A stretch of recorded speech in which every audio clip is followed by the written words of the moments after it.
In this video, I'm going to teach you how to get started in Albion Online, the PvE way.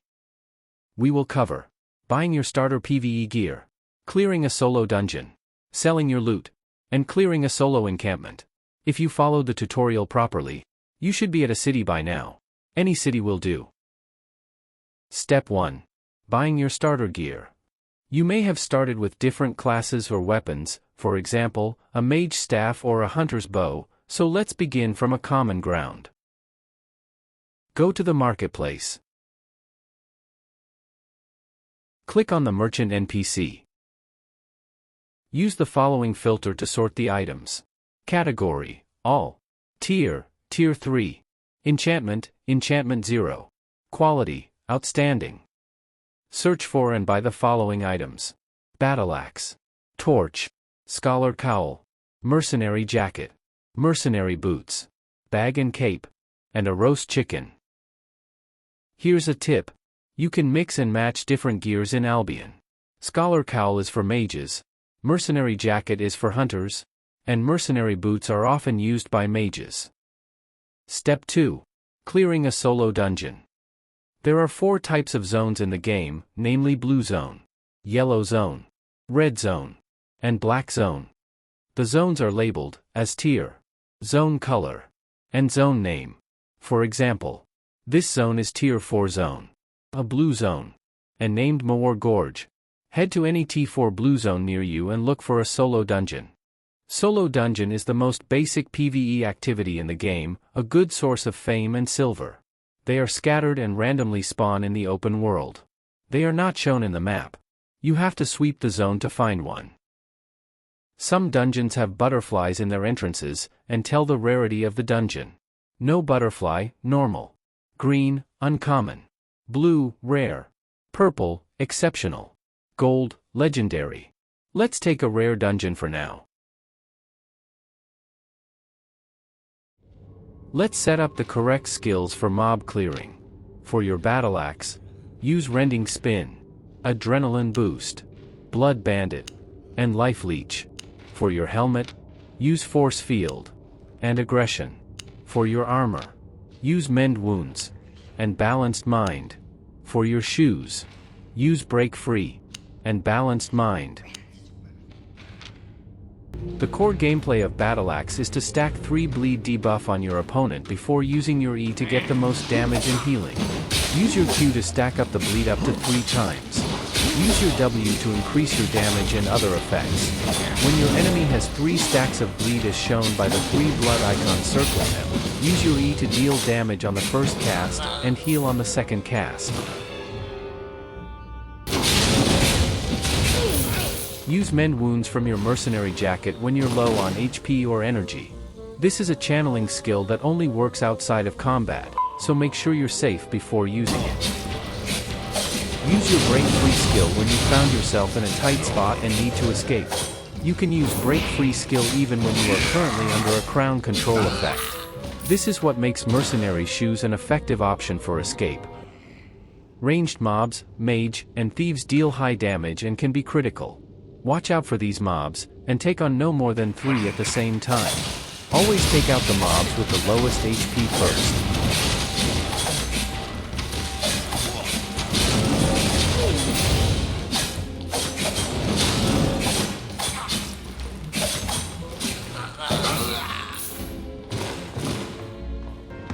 These symbols signifies that you are in or near the boss room.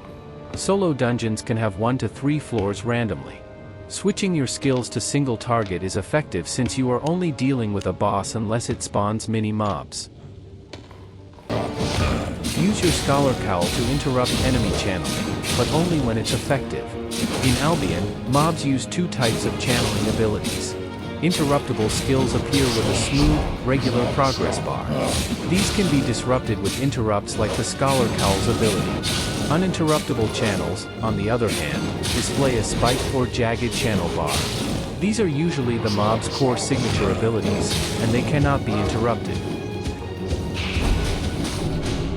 Tip: don't waste your Scholar Cowl on uninterruptible skills or else you'll meet the same fate as mine. If you skip too many mobs, the chest will still be locked even after you have defeated the boss. To loot faster on PC, hold Alt key and click on the items. On mobile, anchor one thumb on the screen while the other taps on the items. This eliminates the need to hold and drag one item at a time. Use your A skill to exit the dungeon.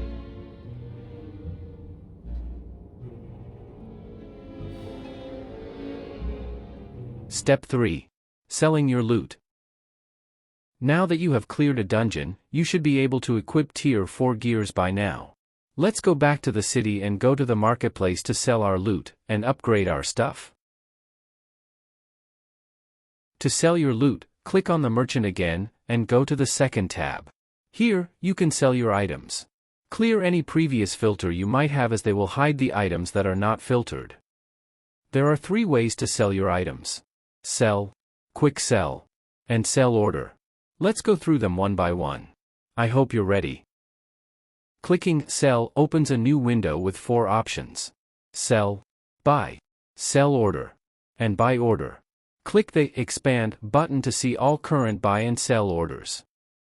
Sell action instantly sells your item to the highest buy order. Buy action instantly buys the item from the lowest sell order. Sell order lets you list your item for sale at your own price. Buy order lets you buy an item at your chosen price. Quick sell lets you instantly sell all your items to the highest available buy order. For the purpose of this tutorial, let's quick sell our items for now so we can move on faster. However, in actual gameplay, placing your items on a sell order is the more profitable option. This allows you to set your own price, but you'll have to wait until another player decides to buy them. With the silver we made from the solo dungeon, let's buy a tier 4 gear. On the merchant, go to the first tab. Use the following filter to sort again the items. Category: All. Tier: Tier 4. Enchantment: Enchantment 1. Quality: Outstanding. Search for and buy the same items. But this time, for a tier 4 gear: Battle Axe, Torch, Scholar Cowl, Mercenary Jacket, Mercenary Shoes, Bag and Cape, and a Roast Chicken. If in case you are still short on silver, you can change the enchantment filter to 0 and quality to normal. You can enchant your gears later and re-roll the gear quality. If you got spare silver, you could also buy an adept riding horse and sell your mule. Type in riding horse. Let's set up the skills for our T4 gear. For Battle Axe, use Rending Spin until you unlock Rending Rage. Use Adrenaline Boost until you unlock Raging Blades. Blood Bandit for E. And Life Leech for passive. For your helmet, use Energy Shield. And Aggression. For your jacket, use Bloodlust. And Balanced Mind. For your shoes, use Break Free. And Balanced Mind. The reason why we are using Battle Axe is because it covers the greatest weakness when you're going solo PvE in Albion. And that is the lack of sustain. Battle Axe's Blood Bandit gives you that burst damage and sustain most weapons cannot give. Pairing it with Scholar Cowl which give energy regen. And Mercenary Jacket which give additional HP regen. You're basically covered on all bases. If you are having information overload, pause the video and take a 5-minute break before you proceed. Step 4. Clearing a solo encampment. Now, we're ready to clear a tier 6 solo encampment. Start by opening your world map and look for a nearby tier 6 yellow zone. In my case, I'll be heading to Calder Fisher, 2 zones away. Solo encampments is the best solo PvE I've found today to get loot and Tome of Insight. Versus solo dungeons, they are more dynamic, faster to clear, and are more profitable. Yes, players can PvP in these areas. But don't worry, I'll walk you through them the best I can. To locate solo encampments, open up your map. Look for areas that form a circle terrain. These indicate encampment zones. There are 2 types: solo encampments, which you can clear solo, and group encampments, which are meant for a party of 4 to 5 players. Once you go near an active solo encampment, you will see a circle which determines the area of the encampment. Going inside this circle will show you a progress bar. Kill the mobs within the camp to complete the objective. Use the same clearing method as we did from the solo dungeon. Once you have completed the objective, the cache will unlock. There are two types of cache. One is solo tome cache, and the other is solo cache.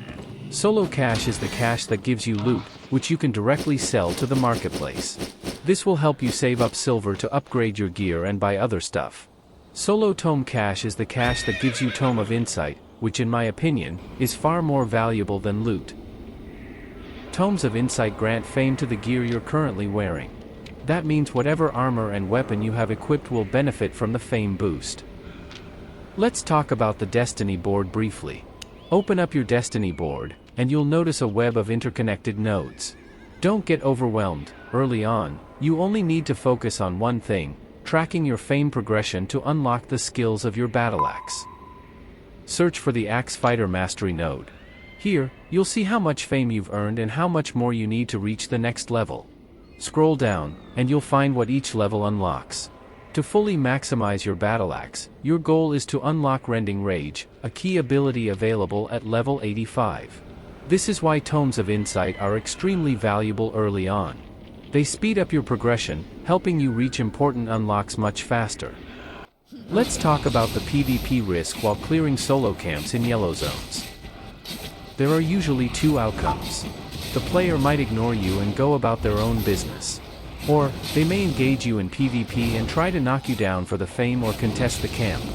The battle axe doesn't fall short when it comes to PvP. If you're confident and the enemy's item power isn't significantly higher than yours, don't be afraid to fight back. The battle axe has solid sustain and damage. But if they're clearly gatekeeping the camp, or you're at a disadvantage, don't waste time. Head to another solo encampment instead. Your progress on the camp you started will be saved even after an hour, so you can return later when the coast is clear. Getting knocked down reduces your gear durability by 5%. While this isn't a big deal for lower tier gear, since repair costs are minimal, it becomes much more expensive as you progress to higher tiers. To truly profit from solo encampments, you need to chain clear multiple camps, not just stop at one. Loot is still based on RNG, so one camp might not be enough to make it worth your time. The more camps you clear, the better your chances of hitting a lucky drop.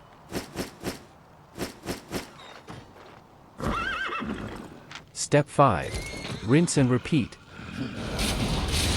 Now that you've learned the basics of clearing solo encampments, it's time to put that into practice. Aim to clear at least 5 to 10 solo camps, or just go for one full hour, or until your inventory is full.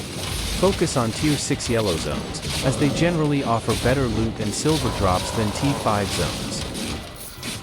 Once your run is done, head back to the city and sell your loot in the marketplace. Remember to use sell orders instead of sell, or quick sell. It takes a little more time, but you'll earn more silver per item, which adds up over time. With consistent runs, you should be making around 250,000 to 400,000 silver per hour, depending on luck and efficiency. Do this daily for a few days or even a couple of weeks to build up your silver reserves, get more comfortable with PvE combat, and gain more fame. Once you're confident and your gear is secured, you'll be ready to step into the black zone, which we'll cover in the next video. Additional tip number 1, use your Albion journal. The Albion journal is a great way to get an overview of the different types of content available in the game. Just open the journal, select the activity you're interested in, and then click the information icon above. Here, you'll find a brief description of the activity, helping you understand what it's about and how to get started.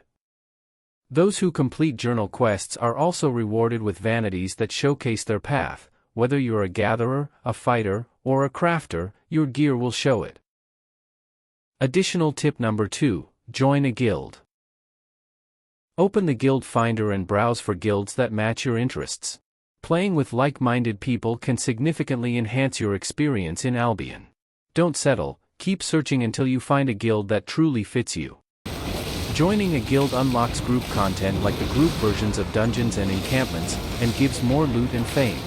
You'll also get to explore different combat roles beyond your axe build, whether that's tanking, healing, or trying out other cool weapons. Additional tip number 3, who do you want to become? Albion is a sandbox MMORPG. There's no main story. No fixed endgame. What matters is who you choose to become. Will you be a tank, trusted to lead parties? A fire mage, feared for massive damage? A guild player, rising with your team to the top? Most players quit early. Not because the game is bad, but because they never set a goal. Albion rewards those who stay, those who learn, and those who build. That's it for this guide. If you found it helpful, like the video, subscribe to the channel, and drop a comment. Who do you want to become in Albion Online? I'll see you in the next one.